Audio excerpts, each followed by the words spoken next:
Bienvenue dans un nouvel épisode de Kiffe un film. Aujourd'hui, je vais vous parler d'un grand classique du cinéma, un film qui est sorti en 1982 et qui est devenu maintenant un film culte, un film beaucoup critiqué à sa sortie pour sa violence. Certaines critiques l'ont même jugé très pauvre, mais avec le temps, le film est devenu culte. Un film qui a bénéficié à l'époque d'un budget de 20 millions de dollars.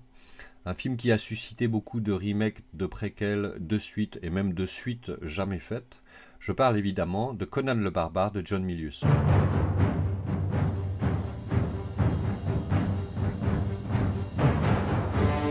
Les noirs dans des lacs de sang impur. Maintenant, ils apprendront pourquoi ils ont peur du noir. Maintenant, ils sauront pourquoi ils craignent la nuit. Ça, c'est la véritable force. Ça, c'est le pouvoir. La force et le pouvoir de la chair.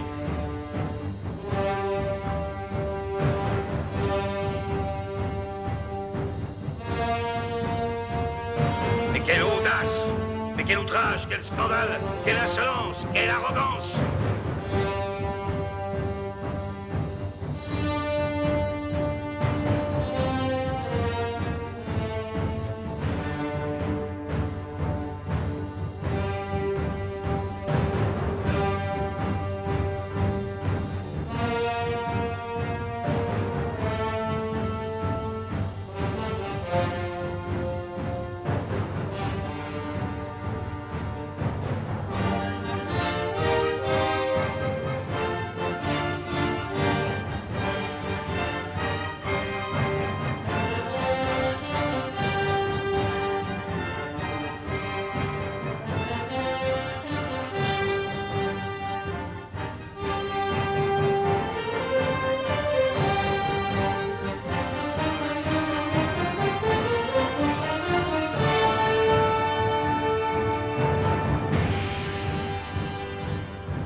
Alors le film Conan le Barbare est librement inspiré des écrits de Robert Howard, qui a fondé le mythe Conan.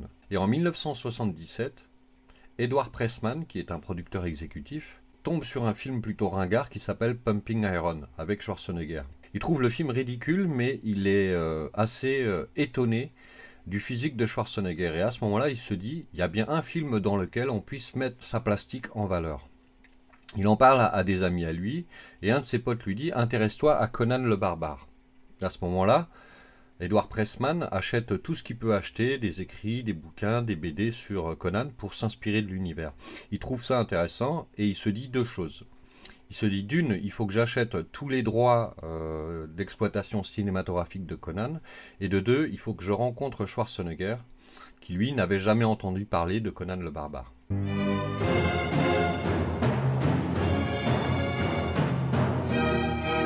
Edward Pressman va mettre 5 ans à essayer de mettre le film sur pied. Il va contacter deux amis à lui, Ed Sommer et Roy Thomas, qui sont auteurs de Marvel, pour élaborer un scénario. Ils vont écrire un scénario intéressant qui va fonder les bases du film Conan le Barbare. À ce moment-là, Pressman rencontre par le biais de son agent Oliver Stone. Oliver Stone est un scénariste et il lui glisse le scénario de Platoon. On est en pleine guerre du Vietnam et Pressman n'est pas intéressé par le projet, bien qu'il trouve le scénario très intéressant. Et donc par le biais de Pressman, Oliver Stone va entendre parler de Conan et s'y intéresser vraiment. Oliver Stone voit lui un projet de 12 films et il se dit « Je vais écrire le premier film, l'origine ». Le premier scénario de Oliver Stone ressemble vraiment à Inferno de Dante, un véritable enfer. Le scénario-là comporte énormément de fantaisie, de magie, de monstres, de ghouls et de mutants. Edward Pressman est vraiment impressionné et Oliver Stone va lui confier qu'il a toujours voulu devenir réalisateur et qu'il aimerait réaliser Conan. À ce moment-là, Pressman pense aussitôt à une co-réalisation, ce qui est assez casse-gueule. Donc il va rencontrer plusieurs réalisateurs, notamment Joe Alves. Joe Alves qui est plutôt un chef décorateur à qui on doit les décors des Dents de la Mer et qui a réalisé aussi le mauvais Dents de la Mer 3. Mais il a quand même fait les décors de La Rencontre du troisième type, New York 97 et certaines illustrations sur La planète interdite. Pressman rencontre aussi Alan Parker qui n'avait pas encore réalisé Midnight Express ou Mississippi Burning. Il va rencontrer aussi Ridley Scott qui sortait tout juste d'Alien et n'avait pas encore réalisé Blade Runner. Alors visiblement, le film Conan le Barbare s'oriente vers une voie de garage. Rien ne marche, rien ne s'enclenche.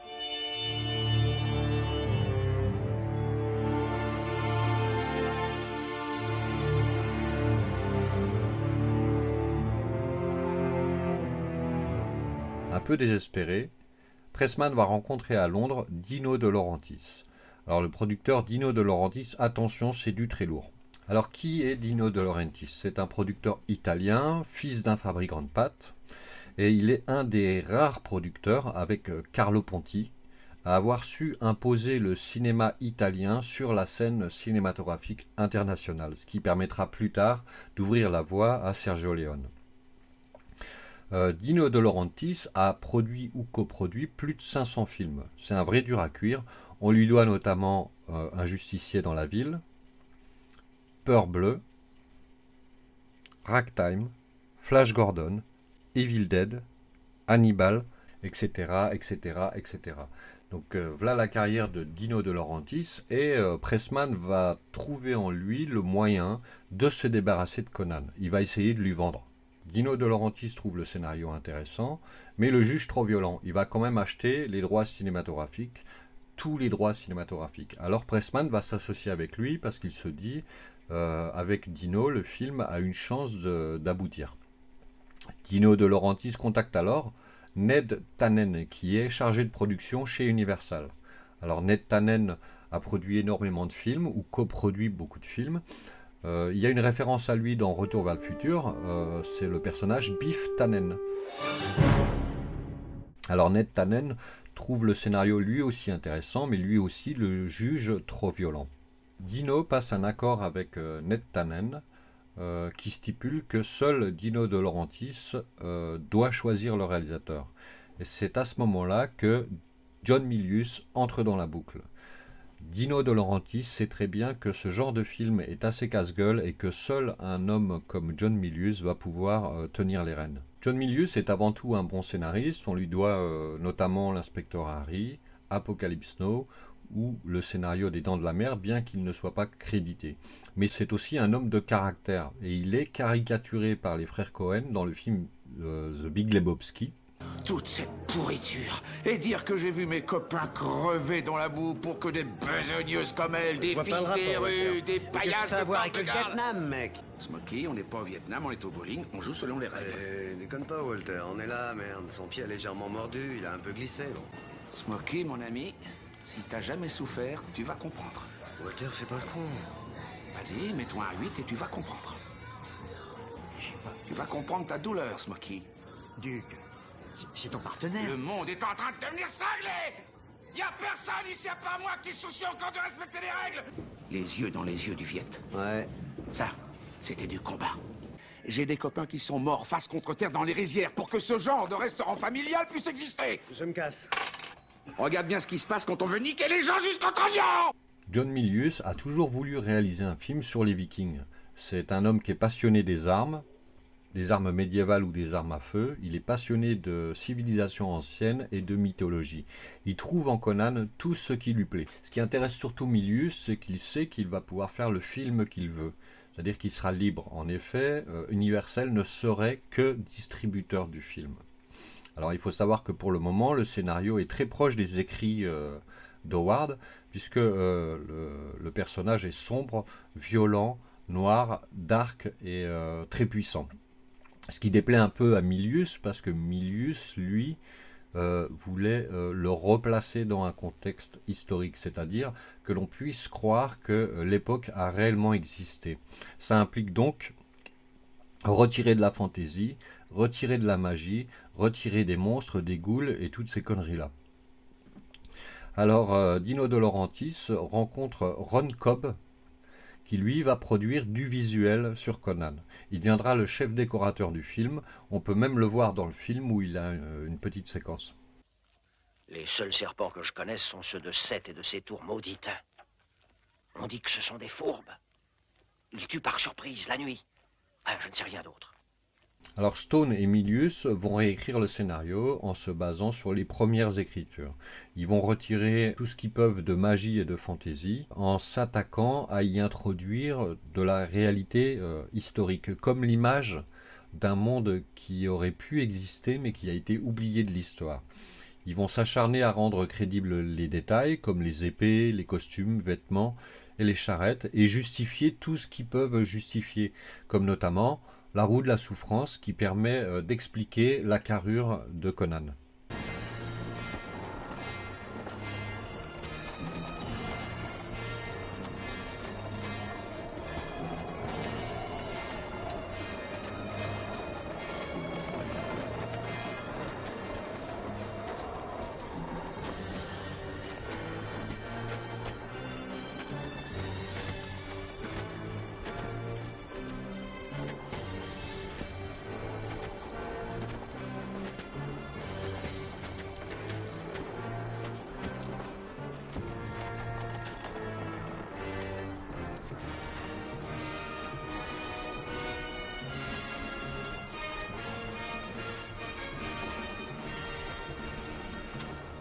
Pendant ce temps-là, Dino De Laurentiis investit énormément de moyens dans le film en toute confiance en John Milius. La seule et vraie question qui demeure, c'est est-ce que Schwarzenegger sera à la hauteur? John Milius sait que Schwarzy est un piètre comédien, qu'il a un accent à couper au couteau et un nom imprononçable. Alors Milius va retravailler le scénario pour essayer de faire parler le moins possible Schwarzenegger dans le film et mettre plutôt en avant sa plastique, ce qui sera payant dans le film. On peut dire que grâce à Milius et à Dino De Laurentiis, le film va prendre naissance. Mais il faut aussi replacer les choses dans leur époque. Star Wars venait de sortir et a eu le succès qu'on lui connaît. Et Hollywood cherchait des petits films épiques à transformer en licence, ce qui a rendu possible aussi Conan le Barbare. Le film est tombé au bon moment.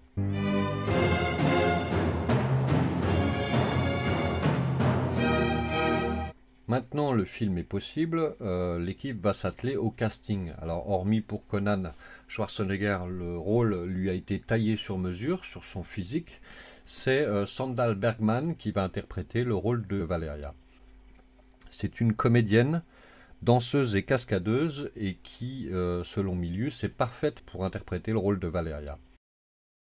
Pour le rôle de Subotai, ce sera Gary Lopez. Il a plutôt été choisi pour son côté typé asiatique, mais aussi pour son amitié avec John Milius. C'est un champion de surf à la base qui fait du surf avec John Milius et qui a même découvert en Indonésie un des plus grands spots de surf au monde où a lieu maintenant des gros championnats.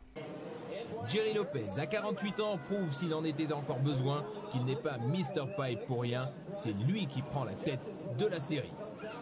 À quelques minutes de la fin, alors que Ross Williams est éliminé, Jerry Lopez va faire un geste digne d'une légende. Il va griller la priorité sur la vague à Ross Williams, ce qui aura pour effet de l'éliminer directement par les juges. On y retrouve dans le rôle de Tulsa Doom James Earl Jones, plutôt connu pour sa voix grave. On connaît le côté militaire de John Milius sur les plateaux, et donc il va installer un vrai camp d'entraînement dans lequel les comédiens vont s'entraîner pendant des semaines et des semaines. Il faut quand même noter que Schwarzenegger s'est entraîné pendant 18 mois avant le tournage à l'équitation, au maniement des armes, de l'épée, aux arts martiaux, jogging, natation, escalade à la corde. Il a même pris des cours de diction pour améliorer son phrasé et il va passer de 110 kg à 95 kg.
Parallèlement au casting, il commence les repérages et le film devait se tourner en ex-Yougoslavie, mais vu la situation politique actuelle, ils relocalisent le film dans le sud de l'Espagne où ils vont trouver tous les décors du film.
Sur un budget de 20 millions, ils vont y consacrer 3 millions de dollars pour les décors du film, ce qui permettra d'embaucher 200 personnes au décor pour construire le temple de Tolsadum. Ils vont quand même faire tomber 15 000 mètres carrés de sable pour construire le décor de ces ruines. Il y aura même des manifestations écologiques contre ça. Alors il faut savoir qu'à ce moment, Dino De Laurentiis produit 4 à 5 films par an, et donc pour veiller à la production et au process de tournage du film, il nomme sa fille, Rafaela De Laurentiis, pour administrer le tournage. Elle va décaler le tournage dans le sud de l'Espagne de 6 mois afin de pouvoir tourner en hiver et d'ouvrir les séquences sur de la neige. On va quand même parler de la magnifique musique de Conan, composée par Basil Poledouris. Basil Poledouris, qui est un ami de Milius. Milius l'a embauché contre l'avis de Dino De Laurentiis, qui lui voulait embaucher Ennio Morricone. Milius voit plutôt Conan comme un opéra avec beaucoup de séquences sans dialogue où c'est la musique qui parlera. Basil Poledouris va enregistrer la musique du film en 3 semaines en dirigeant lui-même l'orchestre composé de 90 musiciens et 24 choristes.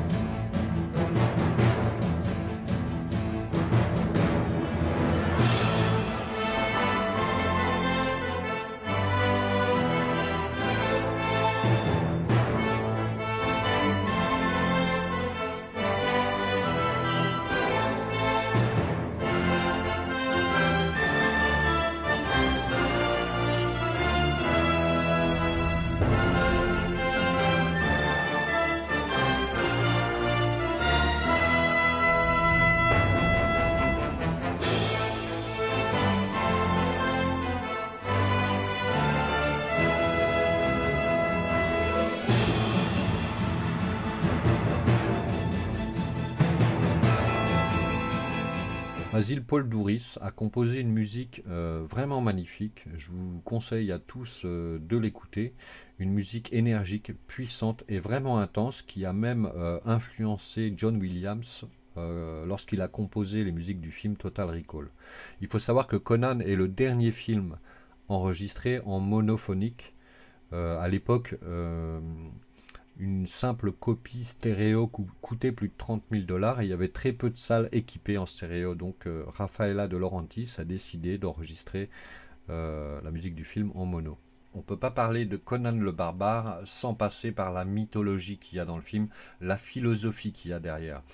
Une philosophie empruntée à Nietzsche. D'ailleurs, le film ouvre sur une de ses célèbres phrases « Ce qui ne te tue pas te rend plus fort ». Il faut savoir que Milius est un conservateur très à droite, pro-NRA, fou des armes, passionné des armes à feu. Il est pro-américain, donc anti-coco. Il suffit de voir L'Aube rouge pour comprendre qui est John Milius. Il aime à penser que seuls les plus forts survivront.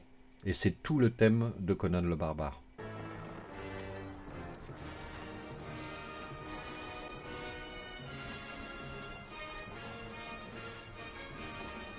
La roue fabrique des surhommes. Là encore, les propos de Milius sont très limites, à la limite du fascisme et de l'eugénisme. On n'est pas loin de la fabrication d'une race. Le surhomme, selon Nietzsche, utilise les règles du système, les règles de ses maîtres pour se construire, se développer, et puis ensuite les trahir, ne plus obéir, et devenir enfin un homme libre.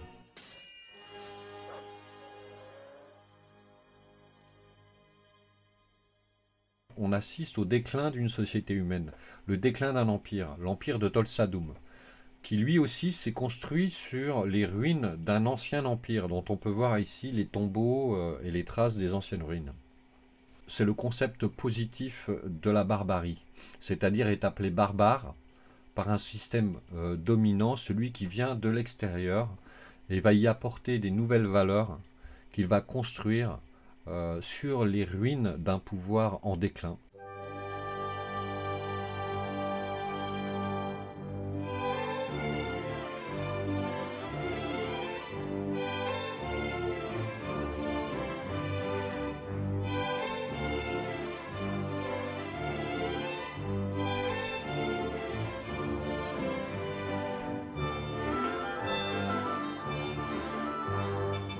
Conan n'a rien d'un barbare. C'est juste un mec qui veut se venger. Conan, c'est la force pure, la force brute, celle qui est projetée contre le pouvoir politique pour le faire tomber. C'est un surhomme, et comme tout surhomme, il a une âme d'enfant, c'est-à-dire une âme saine, une âme neuve, pas encore pervertie par le système dominant. Donc en fait, dans Conan, le monde tourne en rond. On n'est pas loin des champions éternels de Michael Moorcock, pour ceux qui aiment la littérature fantastique, dans ses livres La légende d'Hawkmoon. Dans Conan, il y a 3 mondes. Il y a l'ancien monde sur lequel s'est construit l'empire de Tolsadoum. Il y a le monde présent, celui de Tolsadoum, et le monde de Conan qui arrive et qui va abolir celui de Tolsadoum. Donc en fait, le monde tourne toujours en rond, et quand il est usé, il est aboli par un prophète. Et donc c'est très biblique, c'est de la théologie. Et je pense que il y a un passé, un présent, un futur, et c'est de ça que voulait traiter Oliver Stone en parlant de 12 films sur Conan le Barbare. Les symboles sont très présents dans Conan, et c'est ce qui en fait sa dimension, c'est le talent de Milius d'y avoir placé une symbolique récurrente qui n'est pas lisible à la première lecture, on va dire, mais ça donne une dimension. Nietzsche et Oedipe sont les symboles principaux du film. Dieu est mort, c'est une des phrases de Nietzsche, où Conan doit tuer ses dieux, il doit tuer ses maîtres. Il tue son père, 2 fois même. Il tue Tolsadoum, son créateur. Car qui pourrait être ton père si ce n'est moi? Imagine ce que serait ton monde sans moi. Et il tue aussi l'épée de son père. Donc par extension, il tue son père.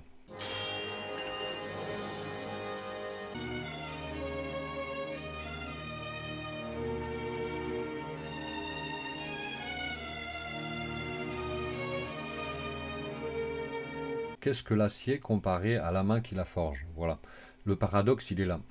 Tout le début du film, on apprend que ce qui fait la force d'une épée, c'est l'acier. Mais dans leur rage, les dieux oublièrent le secret de l'acier et le laissèrent sur le champ de bataille. Et c'est nous qui l'avons trouvé. Nous ne sommes que des hommes, pas des dieux. pas des géants, de simples hommes. Et le secret de l'acier a toujours porté avec lui un mystère. Tu dois apprendre sa valeur, Conan. Tu dois apprendre ses lois. Car à personne en ce monde tu ne dois te fier. Ni aux hommes, ni aux femmes, ni aux bêtes. À ceci, tu dois te fier.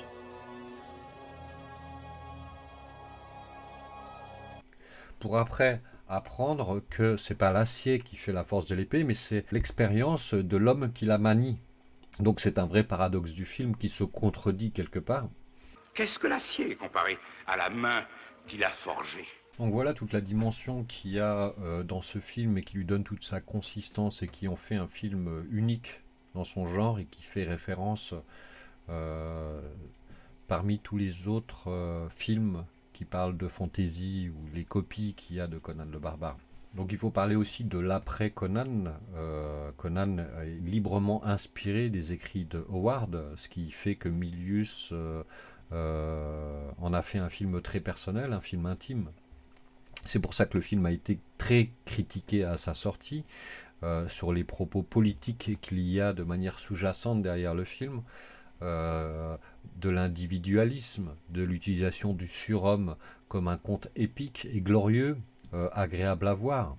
À propos de Conan, il faut quand même que je vous parle d'une anecdote qui n'est pas trop connue, on va dire. C'est que Dino De Laurentiis a passé un accord avec la société Mattel qui fabrique des jouets pour enfants, de faire des figurines Conan le Barbare qui vendraient à la sortie du film, pour assurer le merchandising et la promotion de Conan.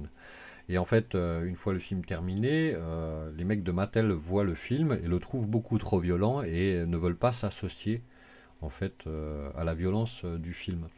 Donc ils sortent pas les figurines, mais ils ont décidé de changer la tête de la figurine Conan le Barbare et d'en mettre un mec musclé, mais avec des cheveux blonds, qu'ils ont appelé Musclor. En fait, Musclor, les maîtres de l'univers, ils en ont fait donc des figurines, des jouets, des dessins animés et même un film, n'est qu'une conséquence de Conan le Barbare. Time Magazine porte une critique au film à sa sortie et parle d'un Star Wars raté, débile, réalisé par un hystérique psychopathe. Ce qui est intéressant de voir, c'est qu'avec le temps, les critiques sont devenues de plus en plus positives et montrent à quel point le film a été injustement rejeté à sa sortie à partir de messages politiques sous-jacents. Mais moi, je suis convaincu que Milius a un talent de scénariste et de réalisateur et il est le seul à avoir pu faire ce que Conan est devenu. Il suffit de voir la suite de Conan le Barbare, c'est-à-dire Conan le Destructeur réalisé par Richard Fletcher, pour voir à quel point Milius y a impliqué énormément de choses dans Conan et a fait le succès du film. Donc Dino De Laurentiis, John Milius, Conan le Barbare, je vous le conseille les gars, putain de film. Ciao.